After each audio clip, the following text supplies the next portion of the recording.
welcome. Thanks again for joining.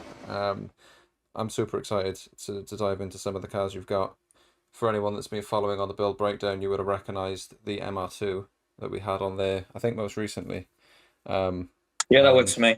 Yeah, so no, that's good. But yeah, welcome. And yeah, it's nice to speak to you, man. Yeah, thanks. So tell everyone a little bit about yourself. And I suppose, yeah, list the cars that you've got, because you've got some epic builds. My name's Chris. I am 37. I am living up in North Yorkshire. Got a few cars on the go. We've got the MR2, obviously the S2K's, RX-7. We've got a Subaru WRX STI, Toyota Crown, and a Toyota Porte, which no one will have ever heard of. Yeah, I mean, we were just talking about the Porte. So Yeah, so I mean, it's basically just a yellow cube. It's just a literal big cube-shaped thing with the underpinnings of a Yaris. yeah, and you said is it about 2 or 3 in the country?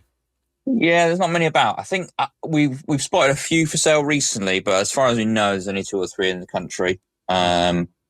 It's not the kind of not the kind of car anybody would consider buying. But we saw one at a show once, and my wife just said she wanted one, so we went out and literally at the show we started looking for one, and we went down to buy one that was just for sale in London the next day, pretty much. And it turned out the car we picked up was 200 quid at an auction, and it's the cleanest thing you've ever seen. It's £200 for the guy to buy it, and he paid 1,800 quid to land it. So it was £2,000 for the mintest of mint cars. Yeah, absolutely mint. It's a yellow car, and it's on the shell on the bottom under the car is yellow. It's never been undersealed or anything like that. We don't underseal cars. No. Oh wow, nice. And how long have you had that? A couple of years now. We don't really use it that much. We tend to just collect random Japanese cars, and yeah, they do all of them between them maybe do 200 miles a year, something like that. Yeah, I mean, that's the way to do it, because I say just in the cars that you've listed off, some very nice ones, and a lot of time and love's gone into them as well. And then yeah, the nice little rare finds that you've just spoken about as well. So have you got Yeah, we've been doing it a while now. They've Yeah. because we drive them so rarely between each of them, they're generally pretty easy to look after because they all do such little mileage. Yeah. So it's all right owning things like an RX-7 when you only drive it a couple hundred miles, but saying that, it's blown up at the moment. So yeah, I think I saw in a story recently that it went bang. I think that was originally being picked up by was it the RAC or the AA, I think? Yeah, we were driving down the motorway. Somebody wanted to play. We had a little play, and it just couldn't handle it. So yeah, we're in the middle of a rebuild now. I bought the car really cheap, so I was expecting to have to rebuild it soon, but I was hoping it'd get me through summer, but no such luck. So how long have you had the RX-7 for? We bought that December 24th, I think it was. Oh, nice. We were going down to a family dinner for Christmas, and just so I was actually in the market for an R8. I was looking at R8s because I saw a few at the time that were, you could get a V8 manual for about 20 grand, and there are no cars out there that are technically supercar level, 20 grand. But I was shopping for one of those. We drove down for this dinner, and it just so happened 10 minutes down the road that RX-7 popped up for sale. So we just went to go and have a look at it, and it was battered and bruised, but a very cheap RX-7. It was already wide-bodied and everything, so it already had a lot of the mods I wanted. Oh, nice. Yeah, we picked it up for 16 grand, which is well under market value currently. So when it blew up, I wasn't that bothered. That's a bit of an investment at that price. Still a big saving, even though I've got to rebuild it. And at least once I've rebuilt it, I'll have a fresh engine. I know it's good to go. And how far are you into that rebuild process? Started building it a couple of weeks ago. So yeah, about 2 weeks in, another couple of weeks, and it should be done back in the car. So we'll have it for the middle to the back end of summer. It'll be back on the road. And so you do all the work yourself, is it? I know you've got a couple of people that you've sort of shouted out in what you sent across in some of the other builds, but it sounds like you do a lot of the stuff yourself. To a degree, I do a lot of the work myself that I am either capable of doing or that I can be asked to do.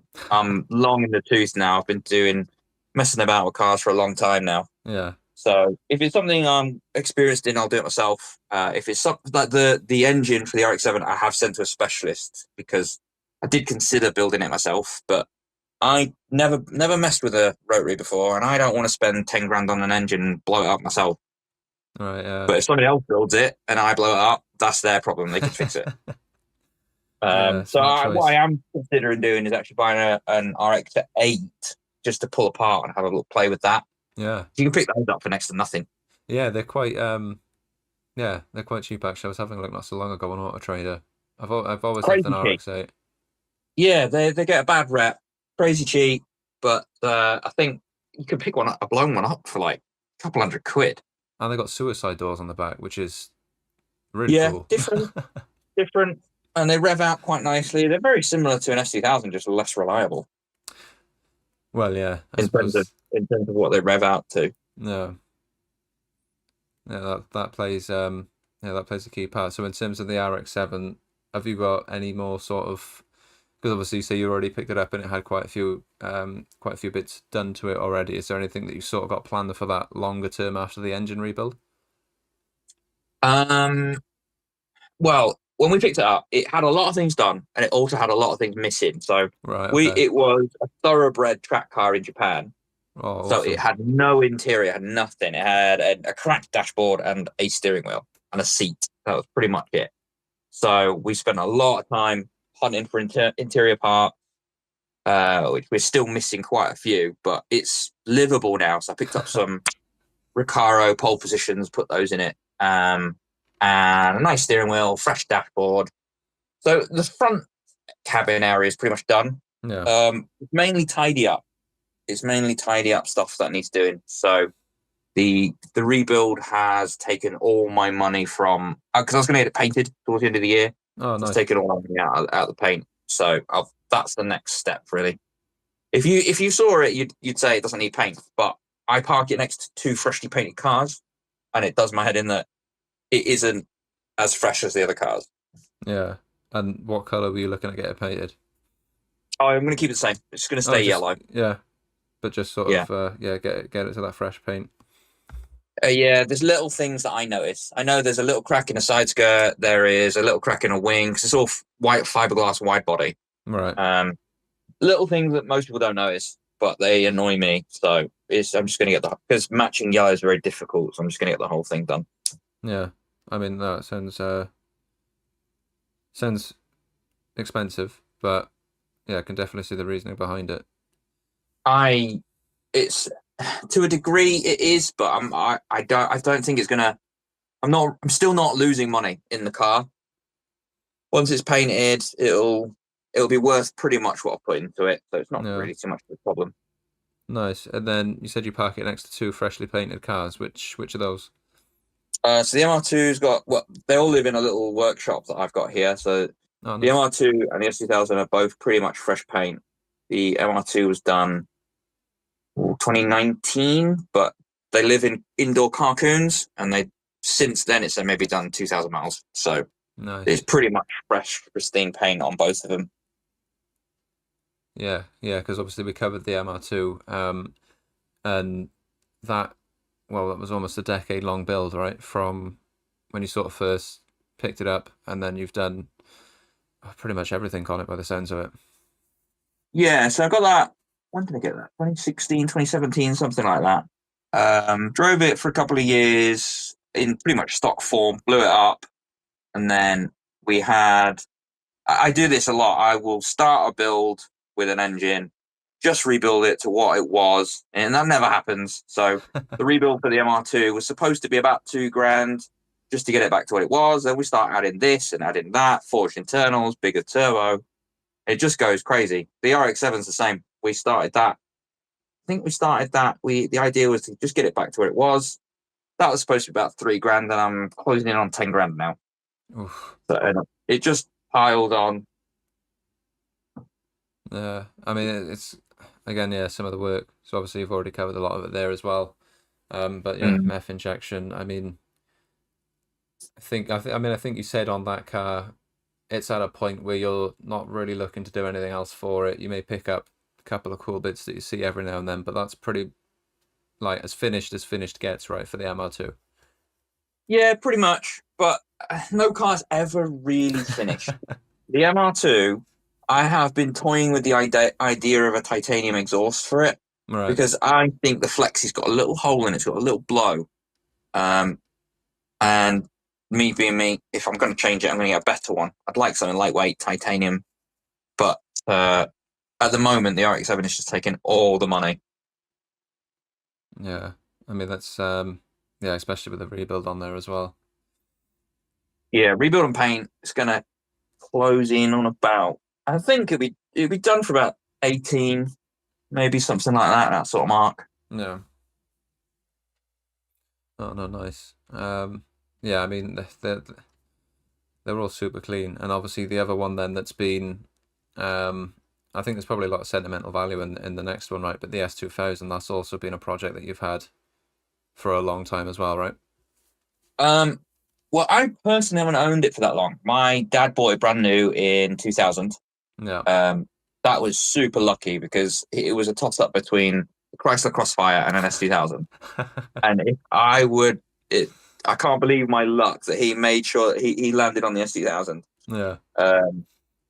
Yeah, and he doesn't really live in the country very often. So he's got the property in Hong Kong and a property in the UK. So he just spends his time forever in summer. So when it's winter here, he goes off to Hong Kong. When it's winter there, he comes back here. So he's always in decent weather, but it just meant that he hardly ever drove the car. So he was looking to sell it, and I wanted to keep it within the family. So he just said, initially he said I could have it for 3 grand. And then I rocked up there one day with 3 grand. He was like, he looked at online and it was like, oh, I think I'm selling that way too cheap. So he came back and was like, no, I want 5 for it. And I was just like, fine, whatever. 5 is dirt cheap for an S2000. This was 2 years ago now, I think 2 or 3 years ago. Right. So at the time, stock S2000 with 60,000 miles, one owner from new, probably, I don't know, 10, 15 grand, something like that. So for 5 grand, fine, I'll do it. I'll take it. Yeah, so I'll probably never ever be able to sell that car just because of its status within the family now. We got a lot of we got loads of photos from when he bought it and its whole life. Oh, nice.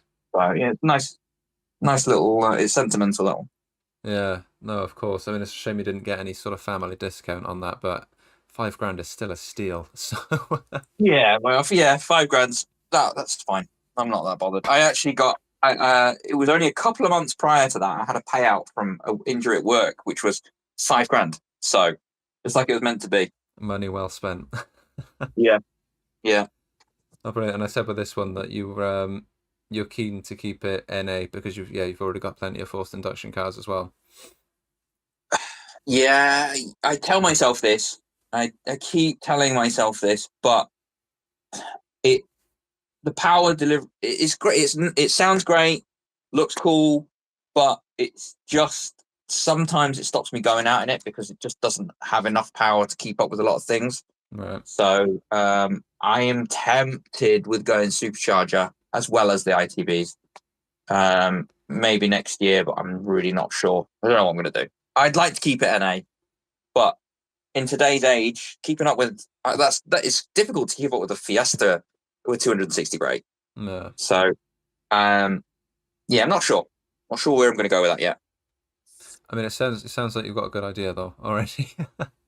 So it sounds like you've I put probably some will end up doing it, but it's just time and money.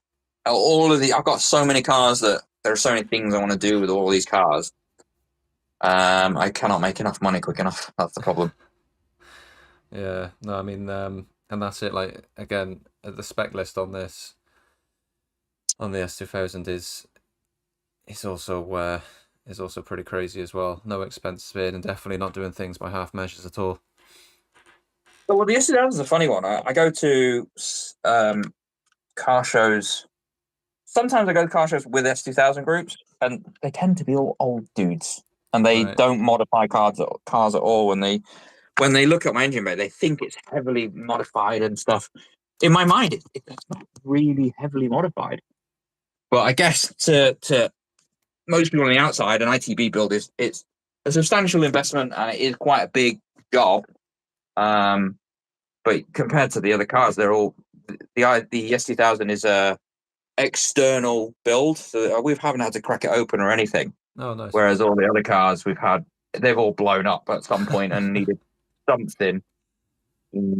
Yeah. Yeah, a bit more reliability there in the on the inside. But well, the Honda has been excellent.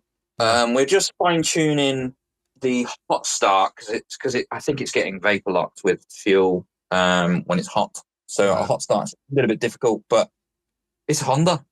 I smash about in it, and it's fine. Doesn't really care. All the other cars, I do have to baby a little bit. Yeah, right. Yeah, no, it's yeah, been in a couple of Hondas, and yeah, they are very fun to sort of throw about, and as you say, they do well to not break down all too often. But it sounds like even if it did, I think it's in safe hands for yourself anyway. Well, touch wood, I've never had a problem with that car. I don't have to do anything. I can abuse it all day. Because we live quite close to the Dales, so we're up in the Dales quite a lot. Oh, nice. It's great around the Dales.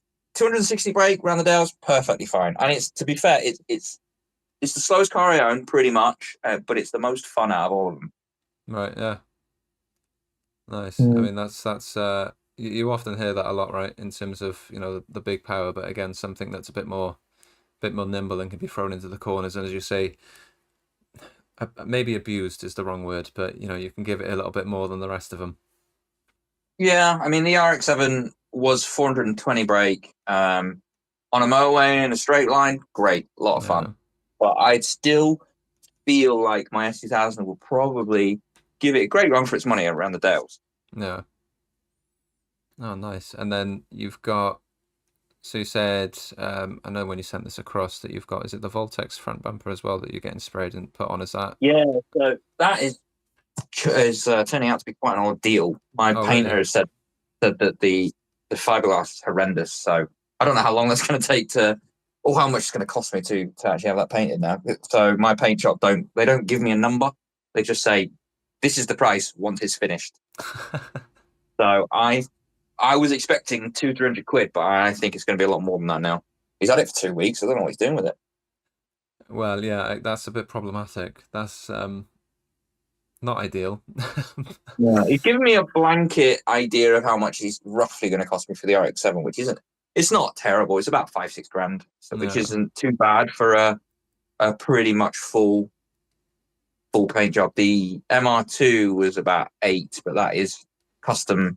Yeah, because metallic flake to that. Yeah, am I right in saying is it like a flake in the MR2 paint that you put in there as well that was custom? Yeah, we put a tiny touch of gold in it. We wanted to keep the paint original to an extent, so it's the same original red. Yeah. But there's a flake to it that you can only really see when the sun hits it. Nice. No, I mean I need to I need to get up north and see these cars in person, because I say they look amazing, and even just speaking to you and looking at the spec list and the work and everything you've done on it, it's well, yeah, no stone sort of left unturned on these. It's yeah, it's awesome to see. One thing I did want to ask you about the S2K, obviously you sent us some stuff across. Is there a story about a brand new exhaust that may have got ruined in the process? Yeah, there is a story actually. I have a friend, his name's Max. Max has this uncanny ability to fuck shit up. Right. It's incredible. It is incredible. I don't know how he does it. So we went on a trip. We went on a road trip to Manchester to pick up an exhaust. It was a really nice titanium burnt tipped exhaust. We got home. We were polishing it up. I can't remember what he was doing. I think we were burning out the tip more to give it a bit more of a bluer tinge. Right. And Max dropped a microfiber rag on this glowing tip. Oh dear. And it just melted the tip. It melted all over the tip. And he was real apologetic. He was real sorry. But this was literally 5 minutes after we got home. 5 minutes after we got home, we get the exhaust out of the car, start polishing it up, melts this rag on this tip. We had to basically polish out all of the burnt tip. So it's basically just a straight exhaust now. It doesn't have any burnt titanium look to it. Yeah. And I actually already had that exhaust. I already had the plain one. I wanted a titanium one. But then I now ended up with 2 standard exhausts. So yeah, that is Max Harper. He is my bestest friend at fucking shit up. No doubt about it. I mean, you always need someone around that, someone like that around for sure, just to keep you on your toes a little bit, to keep you on the edge. Yeah. Well, I've not seen him in a while because I think, hey, you know what? Max also has 7 cars. Not a single one works. Oh, right. Every single car he currently owns, broken. He also has an RX-7 and yeah. But he is a crazy driver. He absolutely thoroughly abuses cars. But yeah, that's what he enjoys doing. Yeah, that is Max Harper.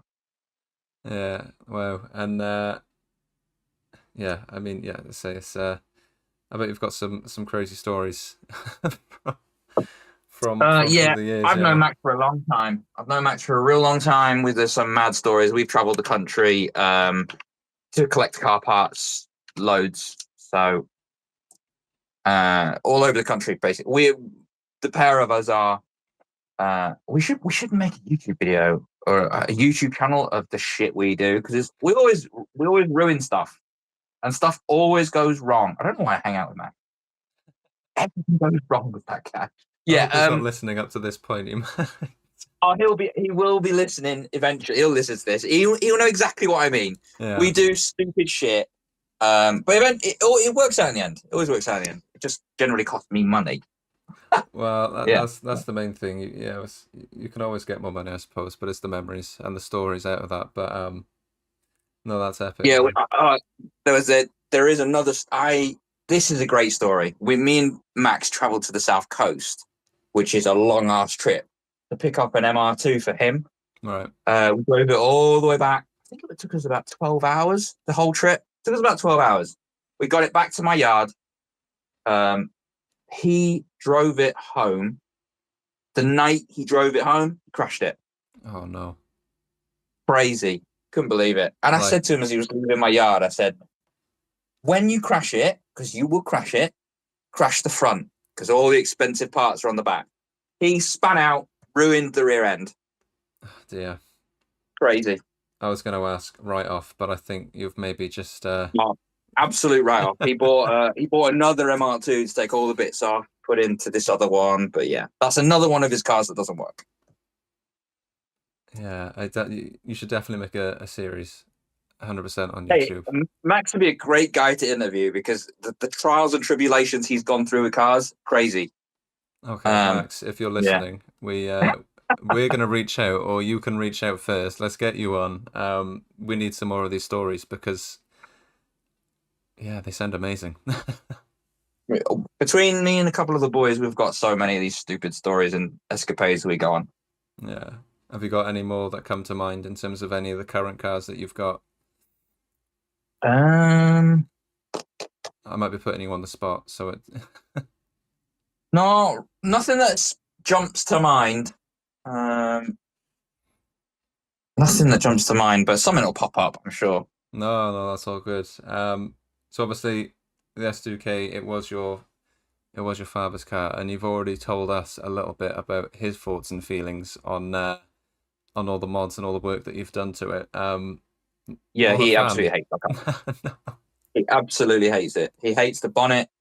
So the bonnet that's on the car, we won a competition. He hates that bonnet. He hates the seats that I've put in it, which are again Recaro pole position, same as the RX-7. Yeah. Too difficult to get in and out of, so he hates those. It's too loud. He doesn't like the hard top. He doesn't like the wheels. Yeah, just give me a rundown of all the stuff he doesn't like. I mean, yeah, I mean the S2000's nice because the hard top and the soft top, they both look really nice. Like they complement it well. Whereas something like the 350Z, stunning car, but I can't do the soft top on that. It's just I don't know anyone that does the soft top on that. It is horrible. It looks all wrong. There were so many opportunities to stop that from being a thing, I think. But yeah. Well, the S2000, the soft top is fine, but the hard top makes it look 10 times better. The downside of the hard top is just adding weight when you go out, and the whole point of the S2000 is to make it as light as possible to get it nimble. Right. So it's a toss up. If I'm going to a car show, I'll use the hard top, but if I'm out and about, I'll try and take it off. Yeah. No, I mean it's yeah. I suppose it's a good compromise, right? Again, you get that look, because they say it does take it to the next level. It is super clean, and then so obviously you sort of alluded to it there in terms of the weight. How much have you done? Do you reckon then in terms of sort of dropping that number, that weight down to get it a bit? It's difficult. I've not put on a weight bridge. I really should. So we've removed quite a lot. So when you go ITBs, you get rid of all the stock airbox. Pretty much the front 20% of what was the engine or components within the engine bay have gone. Right. Replaced with billet trumpets, which are super light anyway. We removed the seats. Obviously, the pole positions are super lightweight. It's difficult to tell really how much we've lost, but when I try to compare the drive then and now, it is a very different experience. It is 10 times better now. Oh, I can imagine. Yeah, the stock car was a great car, but it had smaller wheels with a larger tire profile that just felt like there was a little bit more sway in it. Didn't really like how the stock suspension felt. It was very jittery on the back. Yeah. But yeah, it's much better now. So you said that it won the bonnet at a competition as well, right? Tell us more about that. So we've got a car meet place up here called the Motorist. It's very similar to Cafe and Machine down south. Yeah. I rocked up on an evening, and it just so happened that there was some competition on, a Jap night competition, and the Honda won best Honda, I think it was, on the night, and there was an import company that were giving the prizes out, and they gave me like I think it was a £500 voucher for their auction site. Nice. So they actually had this bonnet in their unit, so they gave me it real cheap. So basically, you won it. That is an amazing coincidence to rock up. Yeah, I mean, it's actually the S2000 has been a very lucky car. It's happened a few years in a row now. So last year, I think it was last year, we won. I think it was best paint at the Scampton Modified Car Show, which was a massive show up here. Yeah. I didn't even know I won it. I'd left early, and someone, I wasn't even in it. I wasn't competing. I'd left, and then someone rang me and said, "You won a trophy," and they delivered a trophy to me. And the same competition or same show this year, we just won best Jap car again. Yeah, it's a bit of a weird one. The S2000's a bit of a dark horse. It's not a car I really think people would pay much attention to, but it seems to win quite a few bits and bats up here. Yeah, no, I was going to ask as well. Yeah, because I say, of course, you sent across that it won best Jap car for the weekend. So, yeah, congratulations. I think you also said that, running out of space on the beams for all the trophies that these cars are racking up through the years. Yeah, I'm hoping when the RX7's done, that's going to be a real showstopper. Yeah. But it's probably not going to get to where I want it to be before the end of the year, really. So it's going to need to paint now. No, oh, well, as I say, definitely have to get there and look at these cars. I suppose the two that we've not covered are the Crown and the Impreza. So talk me through the Impreza a little bit more. So this is another story about Max, actually. Oh, wonderful. I was peer pressured hard into, so Max and another friend of mine called Ethan. Right. Those two both have Subarus. Those two loved Subarus. I'd never had any experience before into Subarus. And I've been tempted by one. I think they're kind of cool. I like the sound. I never really dipped my toes into it. So Max decided he would gaslight me with Ethan into buying this Subaru. So Max sent me the link to this Subaru. He's like, oh, that's a nice Subaru. It's quite cheap. And then a couple of days later, Ethan sent me the same thing. And I was like, this must be a good deal. So I went down, I bought it, I drove back up, and it turns out Max told Ethan to send me that link. And then between them, they were telling me all these good things about this car. Right. So yeah, I bought a Subaru, and I wasn't in the market for a Subaru. But it's been a great car, to be fair. Yeah. Considering it's a Subaru, it's been really reliable. Not had to do anything to it. I just take it out when I want to take it out and be a hooligan and put it away again. So far, not had to do any work. Eventually it'll blow up like they all do. But as it stands at the moment, it's been great. No, I mean, I've always been on the other side of the fence. I've always been more of an Evo man, but I think Subarus are growing on me the more I see them. Well, when we went to Japan last year, we rented an Evo 8. So I rented an Evo thinking everybody loves Evos. I'm gonna try it, and compare them. And I just could not get on with it. I could not get on with how the Subaru inside is nicer. It's a nicer place to be, even though my Subaru is 6 years older than the one we were in. And it just didn't seem to give. I'm not sure what it was. Just didn't seem to have the poke that I wanted it to have. Maybe I was just expecting too much out of it. Yeah. Oh, interesting. And I suppose, you did. Did you rent out GI Yaris as well on the same trip? So we've been to Japan 2 years in a row, pretty much. First year, we rented the Evo 8 to roll around in. And I rented a Datsun 240 with an RB25, I think it was, on ITBs. Oh, wow. That's why I went ITBs with S2000, having rented that. Because that was incredible. That is my dream car. I'd love a Datsun 240 on ITBs.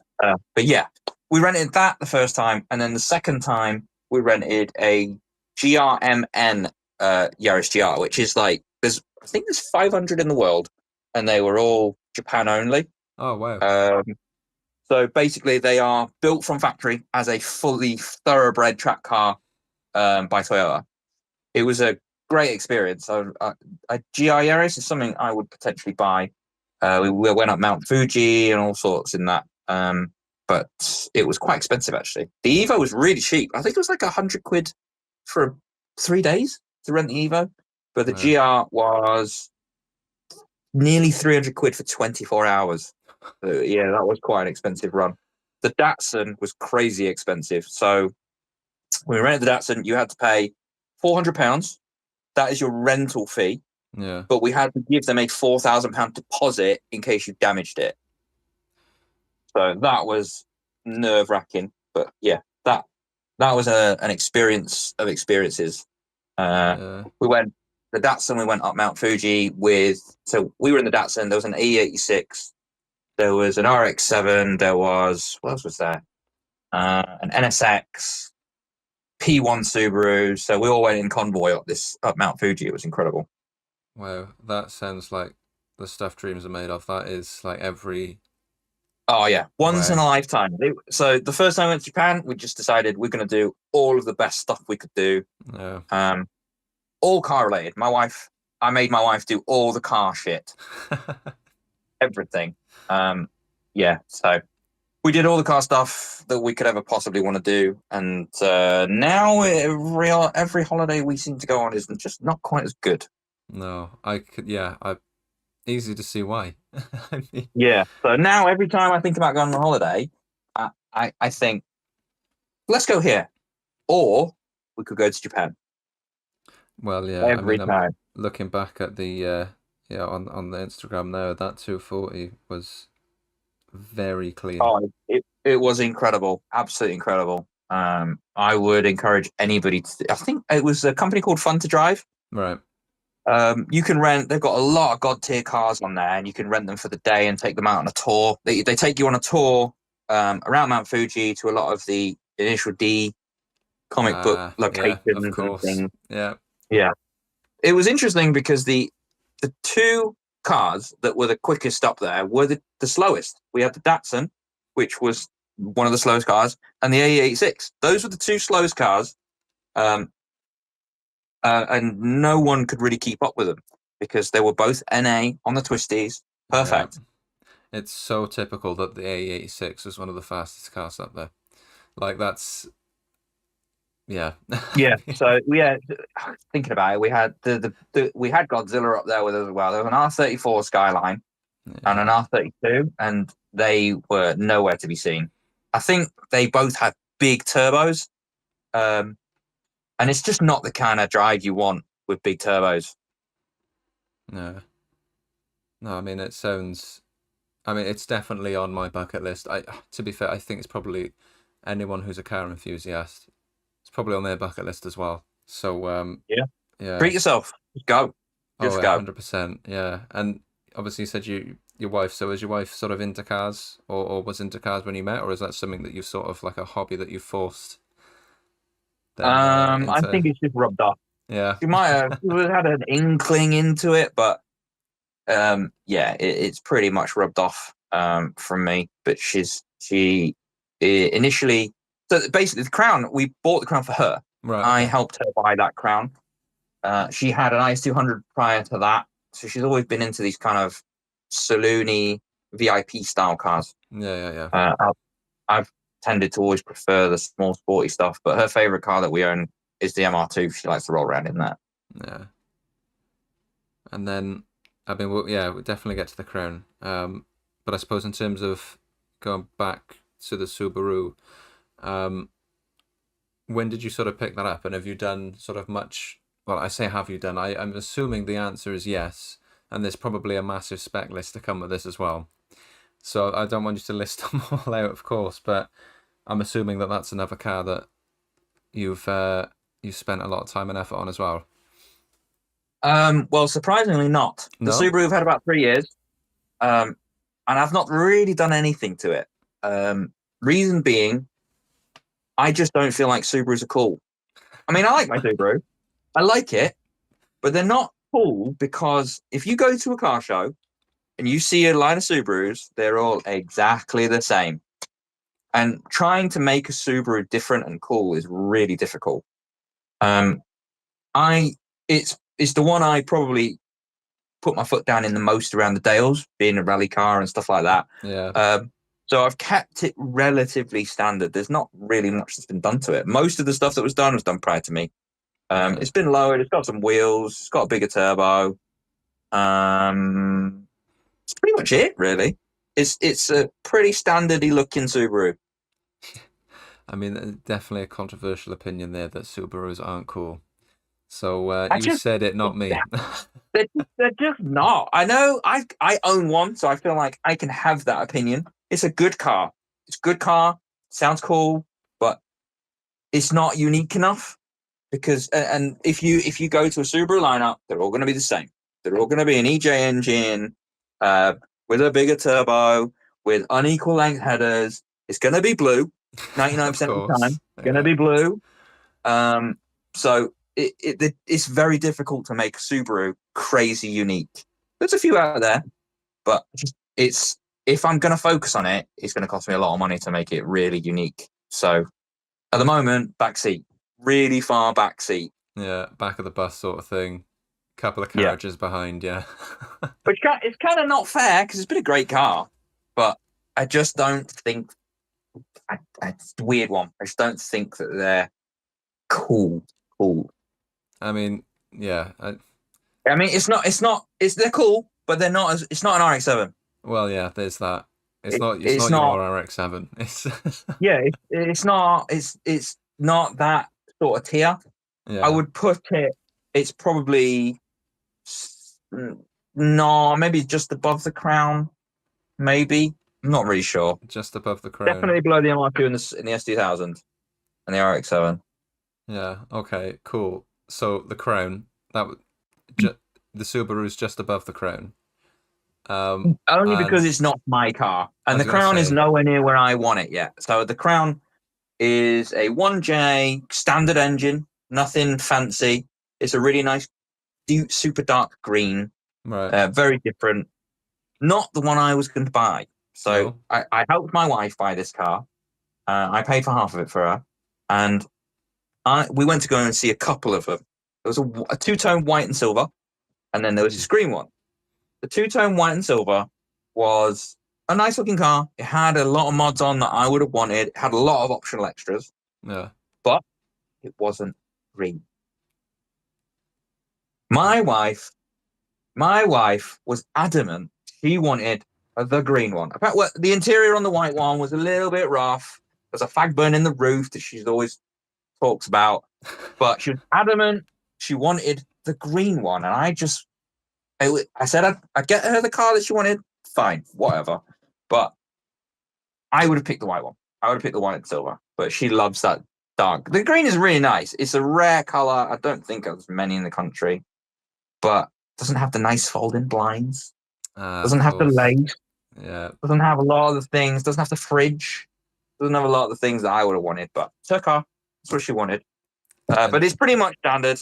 There's engine-wise, it's got an intake. That's about it. Yeah. I'd like to get some BBS LMs because I am very much a wheel guy. I've got a lot of nice wheels. But, yeah. I'd like some BBS LMs on it, and that will make it minty mint. But yeah. So you I'm afraid you might have got into trouble with that. So I apologize for. Well, my wife is here. I don't know what she's trying to make. What? Oh, okay. Yeah, I put some custom coilovers, like things like suspension and stuff like that. In my mind, because they're such a small component, and it's. I don't consider it a mod. I guess people would consider it a mod. But it's nothing. It's a small thing, so I don't even think about that sort of thing, really. Well, no, I suppose with the work that you've done, I suppose, it probably could be considered quite extreme. I think in most cases, with like the amount of work that you've had done on the rest of the builds as well. Yeah, well, the coilovers, we went to BC and we had them custom made to the exact rates that we wanted. Nice. Which is interesting because you can custom made BC coilovers only cost 50 quid more than standard coilovers. That was going to be my next question. Really, I couldn't believe it when I spoke to the dealer. He was like, "Yeah, it's only about 50 quid extra, and we'll custom make the spring rate and everything." But yeah, it's a no-brainer if you want to get the fitment right and absolutely perfect. I said they were really good actually. We said we've got a Crown. They knew the Crown, and we said I want it on its ass. Were my words, and they sent us free spring rates all done, height adjustments done. They sent them as pretty much exactly where we wanted them. Yeah. They were really good. Well, that's a shout out BC. I mean, that's quality customer service right there. Yeah, it was really good. So if I have BCs on the S2000 as well. Yeah. Even though BCs tend to be kind of cheap, they're pretty good. I've got Meisters on the MR2. But I'd not hesitate to go to BC again for the stuff that we have. Yeah. No, that's interesting to hear. That's good. And then in terms of the Crown, so what other work? So obviously you want to try and get some BBS on there, but is there anything else that you want to get? So we wanted wheels.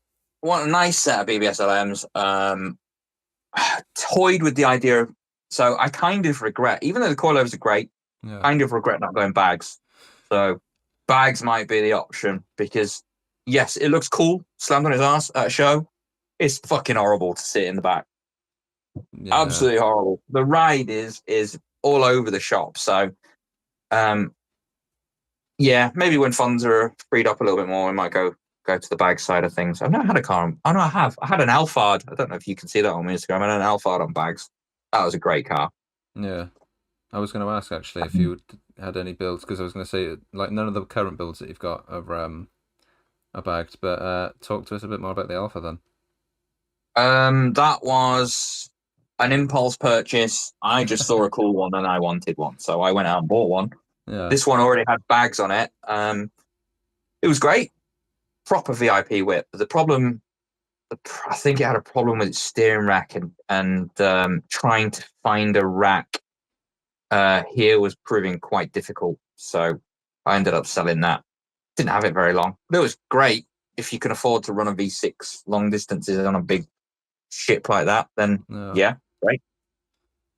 I mean, it sounds like you've owned such a long list of epic cars. Is there, and this might be maybe a difficult question, right? But is there one car that you've sold that maybe you thought, I wish I didn't do that, or one that maybe sort of got away?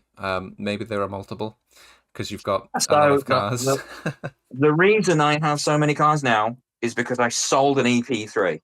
Right. That I loved that car. It got me from A to B. Never had a problem. It was screwing its tits off absolutely everywhere. And it never went wrong. It was a great car. I can't remember. I sold it for a Scirocco, and I tried to move over to German stuff, and it was the Scirocco was great. Yeah. It was a lot faster. It was DSG, crazy boring.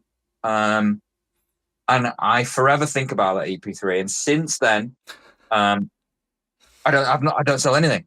I pretty much don't sell anything unless I need to sell it or there is a problem. Yeah. So that's basically started it. If that thing popped up again, I'd probably try and buy it. Yeah. Did you do a lot of work to that? Not really. I put some Premier Edition seats in it. Yeah. It had an intake on it. It's lowered a little bit. This was back when I didn't really know how to do a lot of stuff, so just mostly cosmetic bits on that.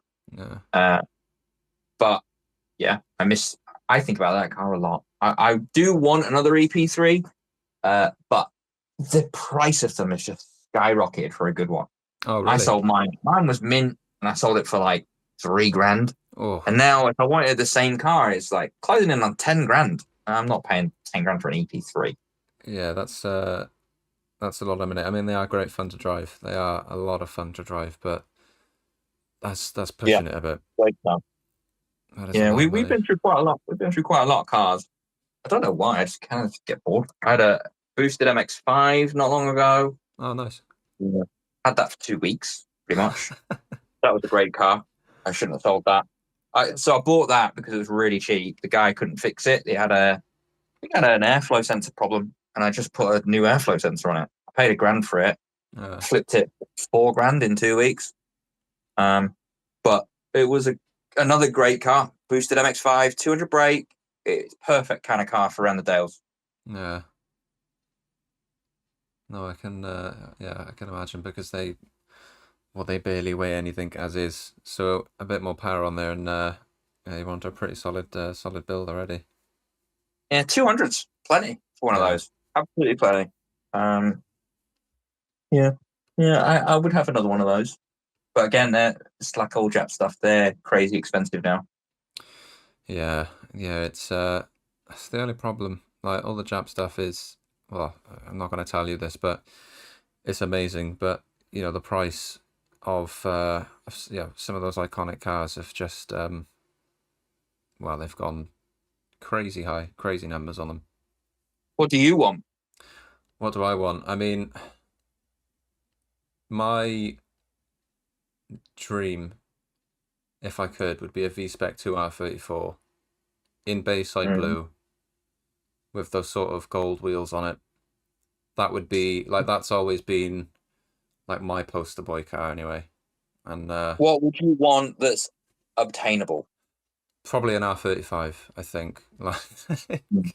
I am. Yeah, the 34s are just unobtainium now. Yeah. That spec of R34 is just, it's crazy. Over $100,000 I've seen them going for. Yeah, If I've got no 100 grand, chance. I'm not buying an R34. That's ridiculous. No. But then, like, I love the NSX as well. The old NSX, awesome cars. But I'm very much They're still not terribly expensive in Japan.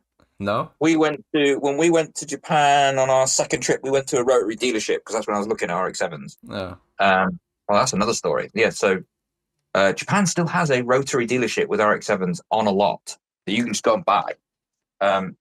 Anyway, yeah. So whilst we were at that dealership, they just had an NSX traded in manual. I think it was 40,000 kilometers in like a Nardo grey sort of color. Right. Okay. Like a dark grey silver, and it was 40 grand? I think it was 40 grand. That's not bad. Dirt cheap for a manual NSX, 40,000 kilometers. Dirt cheap. Yeah. But unfortunately, my pockets are not that deep. No. Have you had much experience at it, in, like, importing any cars and sort of going through that process, or has it sort of always been stuff? Because I think you said the RX-7 was track-bred import when you bought that. So yeah, have you had to go through the import process at all, or? No, so that was imported prior to me purchasing. Yeah. When we were out there, we did see a blue RX-7 that I very nearly bought. So it was 12 grand for the car, 2 grand landed to Newcastle. So 14 grand for a pretty much standard RX-7 in blue, which is very cheap still. But I don't like stock. I'd rather have someone put some work in before me, saves me some money. The one I bought was wide bodied already and stuff, so it put a head start on it for me. Whereas the one in Japan, there were too many variables. It ran, but this dealer, he was just literally a backstreet dealer. This RX-7 was at the back of his workshop, not in back of his garage, back of his yard, surrounded by a plethora of cool old Jap cars. And he said he started it, but I said I wanted to test drive it, and he would not pull it out. He said, "I'll pull it out if you're buying it," and I'm not buying it without test driving it. Yeah, never a good sign. So it's a bit of a stalemate on that. But he had, if you're going to buy a car, if you don't quite have enough for UK prices, if you go to Japan and go to those backstreet garages, there's loads of them. He had two two-door Subarus. Right. He had a couple of R32s, GTRs as well. What else did he have? He had the RX-7 that I was looking at. Yeah. He had a couple of Chasers. These are outside, just in a yard. And this guy didn't sell online, so he took them as trade-ins off the street. Right. So you're not having to compete with the US market at auction and stuff like that. That's why the RX-7 was so cheap. So if you are seriously in the market for one, I would just go there. Go to Japan, buy one off a lot. They will deal with the import for you. You just got to deal with it this side. So he said it was 14 grand to land it to Newcastle, and then I have to do the MOT work and stuff this side. But he'd done it before, so it's not like he'd never done it before. No, that's not too bad. That's some good advice. And like, you get to test it, for the roads. If it was at the front, because we actually went out and he had a Chaser at the front of the lot that literally just been traded in that day. He took us out in the Chaser, which was already manual swapped, big turbo and stuff. Because I wasn't sure if I wanted, because I liked both. I liked the Chaser and I liked the RX-7. But having gone out in the Chaser, big VIP barges just ain't for me. So I wanted the RX-7, but he wouldn't let me test drive it. So yeah. Oh, that's yeah. I mean, again, it's on the list for sure. To go out to Japan, 100%. So very envious. It's definitely worth going. It's definitely worth going just to drive, rent a car, drive around, look at some random back streets. They've got all of them have these random cool cars. I think the thing that's maybe most heartbreaking as well. Again, I've had a look for the Instagram and your Instagram, and I think there was a couple of snaps when you went there, and it's just like abandoned, iconic Japanese, to us, which they're everywhere. Yeah. They are everywhere, these abandoned cool cars. We did try and I went into a couple of places and asked if they would sell them, but they won't sell them. It's like that. Actually, that dealership, the rotary dealership, will not sell to you unless you have Japanese residency. Because I tried to buy one there. Oh, really? But they just said they won't. They're losing too many of them, so they will only sell to people that live in Japan now. If you scroll through Instagram, you'll see the dealership. They must have had about 20 FDs just lined up, and someone had traded that NSX in for one, I guess. Yeah. No, I respect that. Like, yeah, I get it. I even said it. What if you paid a little bit more? Would you sell them to a foreign person? And they said they just wouldn't do it. Yeah. Oh, fair play. Fair play. You got to respect it. Yeah. But being a rotary dealership, the price they had some really high quality FDs, and the prices were still quite high. Yeah. So if you're on a budget, those back streets are the ones. They are incredible. You can get some banging deals in there. We went to a place over in where was it? Near Kyoto. Right. They just had they must have had at least 20 AE86s just lined up on the lot. At least. And they were an AE86 specialist. Right. But because they were a specialist, their AE86s were very expensive. They were about 30 grand. But the quality of them was incredible. Oh, that's that's amazing. That's amazing. It's really strange out there. What they consider to be rare. I mean, those cool Jap cars are rarer out there. Yeah. But you will literally see them just rolling around Tokyo. All of those kind of cars. We saw random Datsun 240s just driving around Tokyo. A86s just driving around, not going to car shows. It's amazing out there. And I suppose, obviously, you just mentioned it, car shows there. Whilst you sort of were out there on your travels, did you manage to get to any sort of meets, any sort of nighttime events, and sort of have a look around at some of the builds there, if you got the chance to do that? Yeah, so there's the obvious one, which is Daikoku, which everybody goes to, which is actually kind of a bust now. Right. Daikoku is absolutely full of tourists. And I'd say maybe 40-50% of them are from the American Air Base. So there's a lot of people there that are not Japanese. If you're going to Daikoku, it's a bit of a bust. Right. I would go to, if I'm going again and I'm around Tokyo, I'd be going to Akihabara UDX car park, which is an underground car park. You can go there any time of the day, right, and it will be just stacked with cool modified cars. Any time of the day. It's so strange. It's like they live there. So there's UDX. There's also there's a service station in the middle of the sea. I kid you not, it's in the middle of the sea. Right. So you can drive from Tokyo across the sea to I think it's called Chiba.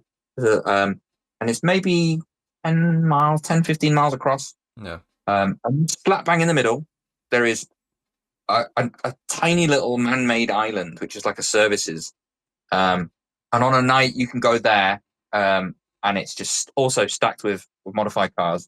And what is cool is to get there and to leave is just a huge, really long, dead straight underground tunnel. And all you hear down there is people flying up and down there in some mad cars. It's amazing. I can't remember what that service is called. But it'll be the only one. It'll be the only one between Tokyo and Chiba. I bet that's a lot of fun. Yeah, it's incredible. Yeah. And we saw quite a lot of people flying about, and we never really saw any police chasing anybody. No. The speed limits out there are very strange. There are speed limits that are crazy low for no apparent reason, and nobody pays attention to them.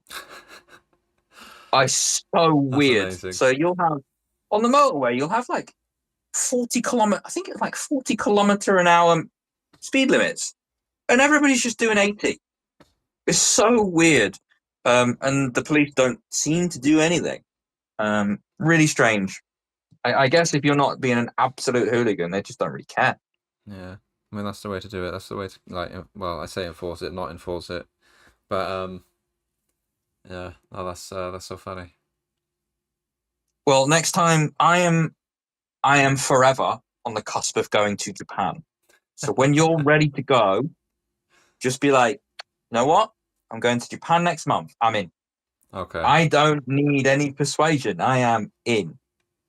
Luckily, with my job, I can kind of take time off whenever I want. So, yeah, I'm always down. If any of the boys say they're going to Japan, I'm going. I'll remember that. Mm. No, that sounds amazing. Well, look, thank you so much for coming on, talking about the builds, talking about obviously your travels and everything in between. This has been amazing. So thanks so much for your time. And in terms of where people can find you, find more about these builds, see some of the pictures. Where can people find you? Tell everyone. Well, I'm at zip_tie_certified on Instagram, and the same on TikTok with an extra underscore at the end. Yeah, brilliant. And I think that's how we first sort of got in contact, was over TikTok. I'm very glad we did. And then I suppose final sort of shout outs, obviously, your wife, Ethan and Max. But is there sort of anyone else that you want to give a shout out to? And now's your chance. So we've got the wife, Ethan, Max, Ed Corner, Jason Hardy, all the boys that help me build stuff or travel around the country and do stupid shit. Yeah, no, awesome. That's great. And when you're ready to hit Japan, hit me up. I'm in. I am in. No, definitely. No, well, thanks again. It's been awesome. Max, if you're listening, we're going to reach out because it sounds like you've got some epic stories. He's got some fucking stories. Awesome. Well, thank you so much. And take it easy, man.